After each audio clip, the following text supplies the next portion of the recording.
अस्सलाम वालेकुम फ्रेंड्स, आप देख रहे हैं हमारा YouTube channel Almakka tech and business. अब दुनिया भर से हमारे तमाम व्यूवर्स को मिडनाइट मार्केट अपडेट में बहुत बहुत वार्म वेलकम। सो गाइस, जहां पर मार्केट ने अपने डोमिनेंस को कंट्रोल किया था, अब यहां पर एक मरतबा फिर से बीटीसी का डोमिनेंस आउट ऑफ कंट्रोल हो रहा है और इसका इम्पैक्ट ऑल्ट कॉइन पे ऑलरेडी आ चुका है। अगर हम सारे दिन की बात करें तो हमें यहाँ पर मार्केट के अंदर आल्ट कॉइन की पोजीशन मुसलसल गिरती हुई दिखाई दी और चंद ही एक आल्ट कॉइन होंगे जिनकी हमें एक वक्त के लिए ग्रीन कलर की कैंडल बनती दिखाई दी होगी, जहां पर हमें कोई 15 से 20 सेंट की सपोर्ट मिली होगी, जिसे सिलेक्ट करना एक वक्त बहुत मुश्किल हो जाता है। तो गाइज, जहां हमने 48 घंटों में डोमिनेंस 1% गिरते हुए देखा था, वहां पर तकरीबन 12 घंटों के अंदर फौरी उसमें तकरीबन 0.37% का इजाफा फिर से हो गया है। मार्केट जो है दोस्तों बीटीसी की सिर्फ $400 के दरमियान रोटेट हुई। इसका मतलब ये नहीं है दोस्तों कि ये $400 पे ही अब रोटेट होती रहेगी। ये यकीनन जब एक लेवल पे ज़्यादा देर खड़ी रहेगी तो आपको मज़ीद डिप प्रोवाइड कर सकती है। हम यहाँ पर देख रहे हैं दोस्तों कि बीटीसी मैक्सिमम अपना लो 101,517 और हाई 102,316 का दे चुकी है। तो ये $800 की रोटेशन है। और अगर हम बात करें इथीरियम की, तो इथीरियम दोस्तों एक पल के लिए भी पहले 8 घंटों में अप साइड पे नहीं आ सका। तो इस तरह हम दोनों के अंदर अपनी किसी हद तक लोअर मोमेंटम की ट्रेड जनरेट करने में हुए हैं कामयाब, लेकिन जिसे कहते हैं प्राइस रिजेक्शन को पकड़ना या टच करना, तो वो फिलहाल हमें एक बार भी देखने को नहीं मिला। लिहाजा बीटीसी और इथीरियम को गाइस हम लास्ट में डिस्कस करेंगे। और याद रखिएगा, जो हिस्ट्री हमें बताती है कि एक ही लेवल पे मार्केट का खड़े रहना ख़तरे की निशानी होती है। दोस्तों, ये इतना बड़ा ट्रेंड है जिसकी कोई मिसाल नहीं मिलती और ओवरस्टे 80% मार्केट का मोमेंटम जो है वो नेगेटिविटी की तरफ लेकर के जाता है। एनीवे, यहाँ पर दोस्तों एक्सआरपी का मैं स्लाइटली तजिया करना चाहूँगा क्योंकि बहुत बड़ी कम्युनिटी एक्सआरपी से जुड़ी हुई है। तो एक्सआरपी ने जो हमें बार बार लो प्रोवाइड किया है वो है दोस्तों 2.95 का और हाई रहा $3 का। लिहाजा हमारे पास तो ऑलरेडी 3 की एक बाइंग मौजूद है और वो है स्पोर्ट की। तो ये स्पोर्ट के एतबार से आपको अपने पास रखना पड़ेगा क्योंकि हम तो हैं किसी ना किसी अच्छी न्यूज़ के इंतज़ार में।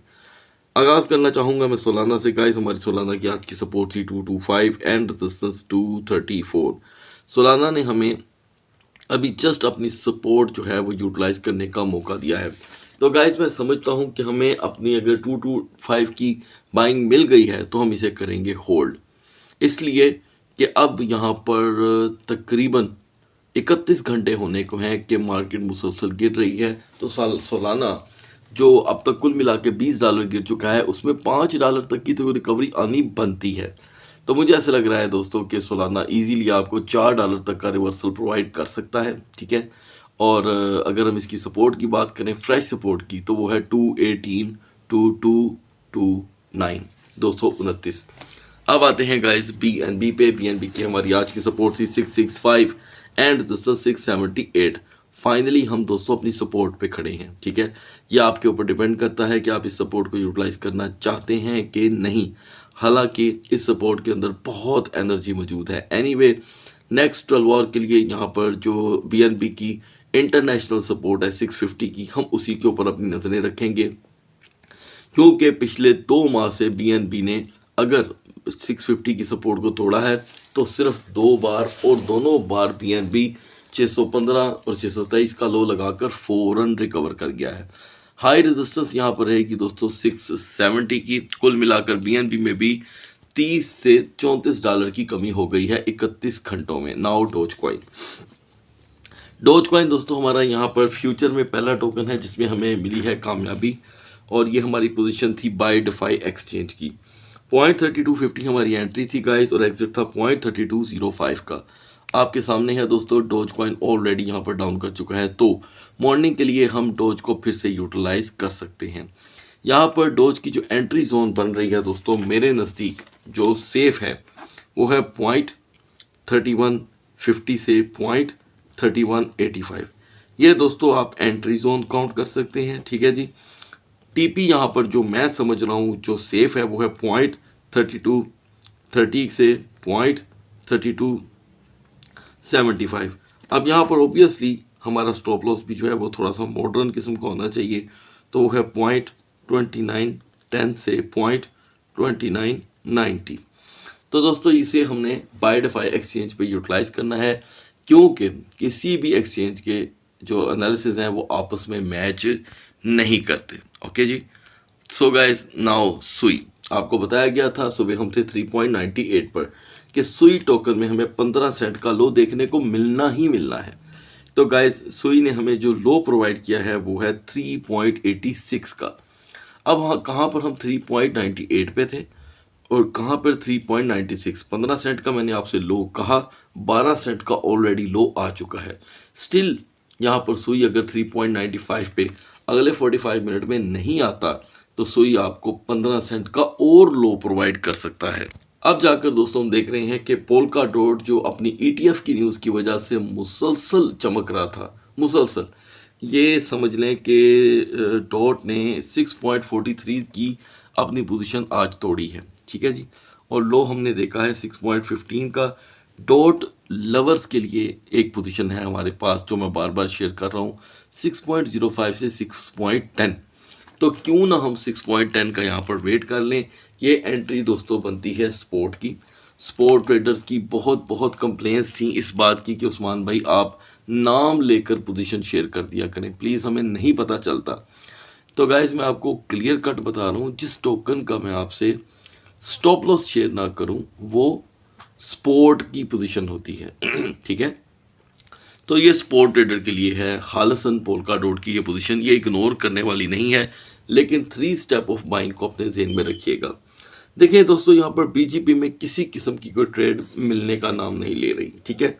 BGP सिर्फ 8 सेंट के अंदर रोटेट हो रहा है और कैपिटलाइजेशन भी इसकी स्ट्रॉन्ग है। अलबत्ता मैं बिलीव करता हूँ कि ये 6.75 को भी अपनी यहाँ पर सपोर्ट रखेगा और रिकवरी 6.95।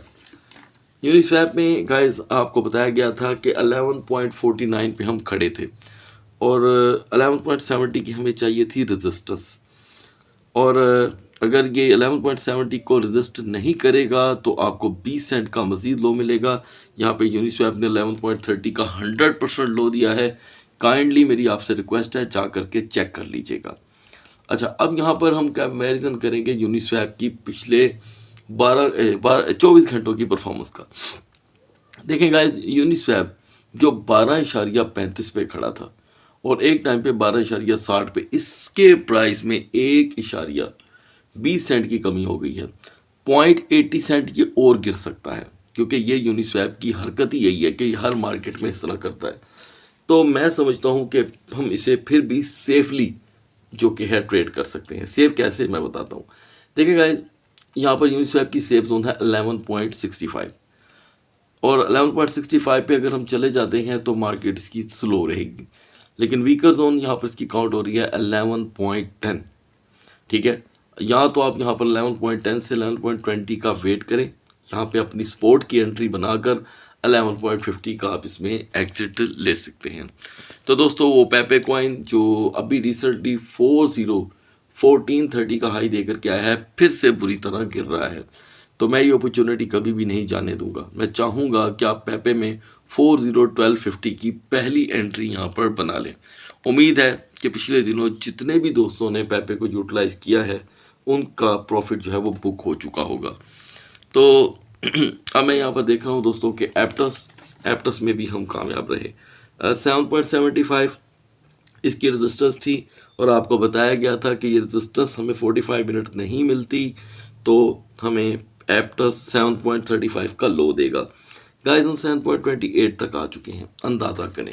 चलें, एक तो हमने आपके साथ यहाँ पर दोस्तों टोकन शेयर किया है डॉज का, दूसरी यहाँ पर पोजीशन बन रही है APT की, ठीक है जी। मैं समझता हूँ कि APT में हम 7.05 से 7.20 के दरमियान एक एंट्री ले सकते हैं, ठीक है जी। और जो TP है मतलब टेक प्रॉफिट, वो हम यहाँ पर दोस्तों 7.35 से 7.40 को कंसीडर कर सकते हैं। इसके बाद गाइस अगर हम बात करें स्टॉप लॉस की, तो स्टॉप लॉस मेरे नज़दीक जो है वो 65 से 6.75 जो है वो सूटेबल है। तो ये दो सिग्नल, क्योंकि मेरी जो ऑडियंस है उनसे मेरा एक कमिटमेंट था कि मैं आपके साथ ज़रूर शेयर करूंगा ये दो पोजीशंस। तो ये स्पेशली दोस्तों मैंने आपके साथ शेयर की है। एग्जैक्टली डोज हम बाइडिफाई पे यूटिलाइज करेंगे और इसे हमने बिटगेट एक्सचेंज पे करना है। तो दोस्तों यहाँ पे टाओ ने हमें दी है एंट्री। अब आप यहाँ से अंदाज़ा लगाएं गाइस कि हमारे पेशेंस का हमें क्या नतीजा मिलता है। देखें, टाओ जो 493 पे पहुंचा हुआ था, ठीक है, आज सीधा 406 पे आके गिरा है। अगर मैं अपने एनालिसिस देखूं तो एनालिसिस मुझे बता रहे हैं कि टाओ ने पहले 410 के ऊपर आके अच्छा स्टे करवाया। तो गाइस 410 के बाद हम इस वक्त 406 पे खड़े हैं। आप में से जिस दोस्त के पास यहाँ पर टाओ की फर्स्ट एंट्री होगी हम इसे होल्ड करेंगे। याद रखिएगा कि ये टाओ की फर्स्ट एंट्री है, ठीक है। और जब ये पिछले दिनों बहुत ज़्यादा पंप था तो ऑडियंस को एक ही शिकायत थी कि जो टाओ है वो हम क्या करंट पोजीशन पे बाय कर लें, और दोस्तों मेरे एक ही अल्फाज थे आपसे कि नहीं, लिहाजा अभी आप इसे होल्ड कर सकते हैं। अब आते हैं रेंडर पे। तो दोस्तों रेंडर पे हम थे 5.95 पे। इसमें भी आपसे मैंने डिस्कशन की थी कि ये 25 सेंट का लो देगा, तो वो रेंडर हमें वो लो दे चुका है। याद रखिएगा यहाँ पर रेंडर को भी आप सपोर्ट में यूटिलाइज कर सकते हैं 5.35 से 5.45 के दरमियान। तो ये सपोर्ट ट्रेडिंग की एक पोजीशन रहेगी। बढ़ते हैं BTC और इथेरियम के कैंडल चार्ट की तरफ। So guys now we are on the chart of BTC, और BTC की जो परफॉर्मेंस है दोस्तों वो बहुत ही ज़्यादा मायूस और बोरिंग है। $800 की रोटेशन थी, 8 डाउन साइड और 8 ही रिकवरी, जिसको मैं मार्केट के एतबार से कुछ भी नहीं समझता, ठीक है। और इसीलिए मार्केट बहुत ज़्यादा आज बोरिंग रही। यहाँ पर मैं आज की कैंडल दोस्तों बेरिश देख रहा हूँ, लेकिन उसका कोई जो स्ट्रेंथ पोटेंशियल लेवल है वो बहुत कोई इतना मजबूत दिखाई नहीं दे रहा। और यहाँ पर हम देख रहे हैं दोस्तों पूरे 24 घंटे गुजर चुके हैं। ये देखिए पूरे 24 घंटे कोई मूवमेंट नहीं आई। तो मैं समझता हूँ कि BTC का ये जो करंट स्क्रीन पे हम लेवल देख रहे हैं ये बहुत ही ज़्यादा ख़तरनाक है। स्टिल मैं कहता हूँ कि यहाँ का ओवरस्टे हमें 1,05,000 तक का लो दे सकता है। ये समझ लें कि हम डू एंड डाई की सिचुएशन पे खड़े हैं, और सेफ जोन यहाँ पर जो है वो अब बिल्कुल फ्रेश बनकर हमारे सामने आई है। वो है गाइज 1,03,500, 1,03,500 इसकी सेफ जोन है। उससे पहले मार्केट और आल्ट कॉइन गिरते ही रहेंगे। और प्राइस रिजेक्शन मैं यहाँ पर आपसे फ्रेश शेयर करने लगा हूँ, वो है दोस्तों 1,05,500, 1,05,500 इसकी प्राइस रिजेक्शन रहेगी। हेल्पफुल टोकन है हमारे लिए सोलाना, PNB और यूनिस्वैप। बढ़ते हैं इथेरियम के कैंडल चार्ट की तरफ। अगर हम यहाँ पर इथेरियम की परफॉर्मेंस देखें दोस्तों तो दोपहर की वीडियो में हम 3260 पे थे, और एक बार भी पिछले यानी कि जब वीडियो पब्लिश हो गई मार्केट में तो उसके 7 घंटे तक एक बार भी इथेरियम पंप नहीं हुआ, 7 घंटे तक, ठीक है। तो हमारे वो जो 45 मिनट होते हैं वो तो आसानी से गुजर गए, उसके अंदर सेकंड ट्रेडिंग सेशन भी गुजर गया। तो 3,220 से 3,210 का ये हमें लो प्रोवाइड करेगा, ये मैंने आपसे कहा था। लेकिन ये 3,224 से नीचे नहीं जा सका और इथेरियम अभी भी वीकर जोन पे ही खड़ा है।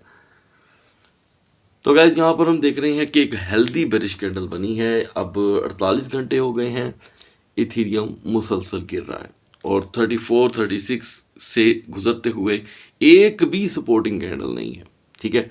1, 2, 3, 4, 5, 6, 7 और 8वीं कैंडल बनने लगी है, ठीक है जी।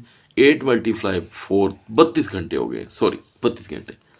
तो यहाँ पर अब जो इथेरियम है दोस्तों टोटल अपने प्राइस में $216 की कमी कर चुका है। वीकर जोन सर पे खड़ी है, 3200 इसकी सपोर्ट है। तो यहाँ पर लिहाजा हम 3200 को सरवाइव करने के लिए हमें 3220 से 3245 की रेजिस्टेंस चाहिए, और आसानी से ये आपको मॉर्निंग में 3270 तक लेकर के आ सकता है। और अगर हम 3200 से ही दिन का आगाज़ करते हैं तो इथेरियम 3170 के लिए आपको एक शॉर्ट लेवल दिखा देगा। हेल्पफुल टोकन है हमारे लिए यहाँ पर सुई, ARB, BGP और AKT। सो गाइज अगली वीडियो तक अल्लाह हाफिज़।